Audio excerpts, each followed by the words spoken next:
WeShare, c'est un mouvement, une association, un groupe de personnes qui sont passionnées par les émergences et c'est un mouvement qui a émergé en 2012 à Paris et qui s'est diffusé dans un certain nombre de villes par le monde.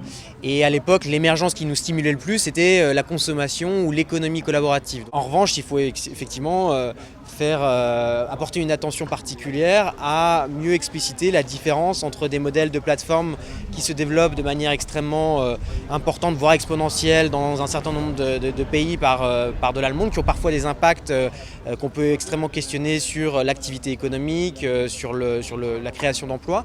Et puis, il y a des modèles d'économie collaborative qui sont peut-être plus atomisés sur les territoires, qui sont souvent portés par des associations, des coopératives, des acteurs de l'économie sociale et solidaire.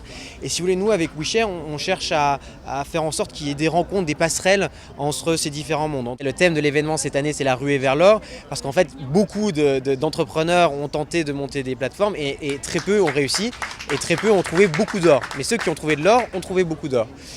Et la deuxième étape, c'est à la fois le mouvement des civic tech, donc comment le collaboratif va bouleverser la démocratie, la politique. C'est à la fois le futur du travail, et donc l'atterrissage de ces modèles collaboratifs ouverts de plateformes dans les grandes entreprises. Donc comment est-ce qu'on travaillera demain? Probablement qu'on s'organisera de manière beaucoup plus horizontale. Et puis c'est aussi le développement de modèles plus décentralisés avec une rupture technologique qui est blockchain.